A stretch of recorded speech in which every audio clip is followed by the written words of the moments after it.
Mtu unaokuja umejisahau, umekuwa mtu wa dunia, unaipenda dunia, unapenda anasa kana kwamba umefika. Nimekuja nikwambie jioni ya leo, duniani tumekuja kutembea, tunarudi kwetu ni kwa Baba, kwake aliyetuumba.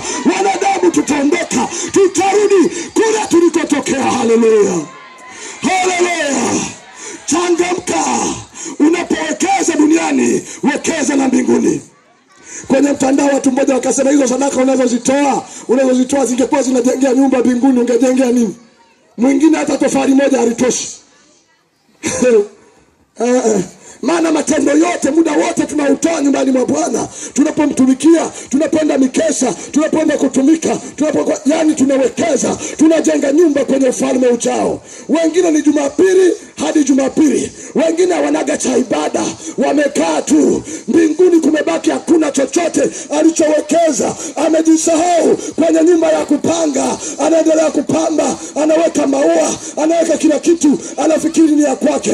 Baba mwenye nyumba anakuja kuondoa uende kwenu, utakwenda kushangaa kwenu hakuna chochote. Ndipo utaangukia mahali pabaya kama yule tajiri alipoangukia.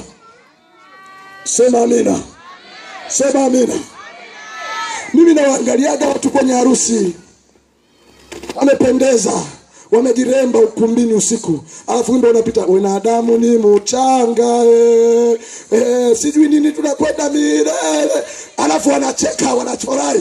Yani yani yamefichwa machoni pao. Ndio maana tulisema Yerusalemu, laiti ungelijua yale yapasayo amani, lakini yamefichwa machoni pako. Ungelijua ya kwamba ni mpitaji, ungeachana na uchangudoa unaofanya, ungeachana na uasherati unaofanya, pombe unazokunywa, ungejijua ni mchanga, ungeachana.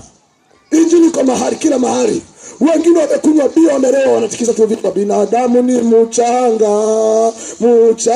Mchanga ndio. Huo ndio ukweli jioni ya leo. Changamka kabla hujanywa. Ufahamu duniani unapita, unaondoka, unakwenda peke yako.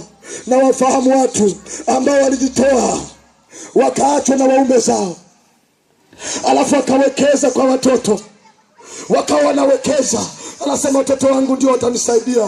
Watoto wanafika maisha mazuri, wanatamani mtu akumrudishie fadhila, hayupo, alishaondoka. Maana duniani tumekuja kutembea, tunapita. Usijisahau. Ukipaka mafuta ukapendeza, usijisahau. Ukioga maji mwilini unaona anatereza, usijisahau. Ujue ya kwamba uko wakati utaondoka. Ulipozaliwa ulikuwa peke yako, watu wakashangilia, watu wakafurahi, watu wanasema ishi maisha mazuri matakatifu, ili unapokufa watu wote wanapolia, wewe unacheka, unatabasamu na Yesu. Yesu anasema atafuta kila chozi atafuta. Atasema njooni kwangu wanangu mliotoka duniani, mmefanya kazi yangu. Haleluya. Usijisahau. Biblia inasema tajiri yule naye akafa, akazikwa. Kuna tofauti mauti ya mcha Mungu na mauti asiye mcha Mungu. Iko tofauti. Unashangaa mtu anakufa ni ugomvi, watu mpaka waje wamshikilie. Anasema mimi niacheni, mnanipeleka wapi huko? Sitaki. Hutaki nini? Ulipokuwa unafanya uzinzi na uasherati, ulipokuwa unalewa, malaika wa giza ndio wamekuja kukuchukua, nenda nao. Naona moto, sitaki. Mtu anapiga mateke, mnashangaa mtu mmoja alikuwa mgonjwa hawezi, mateke anarusha, mangumi yanarusha, kwa sababu anajua na kwenda ni kubaya. Sigara ulizokuwa unavuta ndio ulikuwa unawekeza kuzimu, ndio tiketi ya kwenda jehanamu ya moto. Uzinzi unaofanya ndio tiketi ya kwenda kwenye moto. Bia unazokunywa, anasa unazofanya, mairisi, uchawi, vyote unavyofanya vya dhambi ndio tiketi.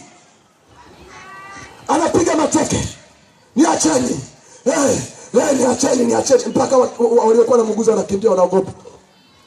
Wanasema huyu anaongea maneno mazito ya kutisha. Niacheni. Mwingine siku 3, niacheni.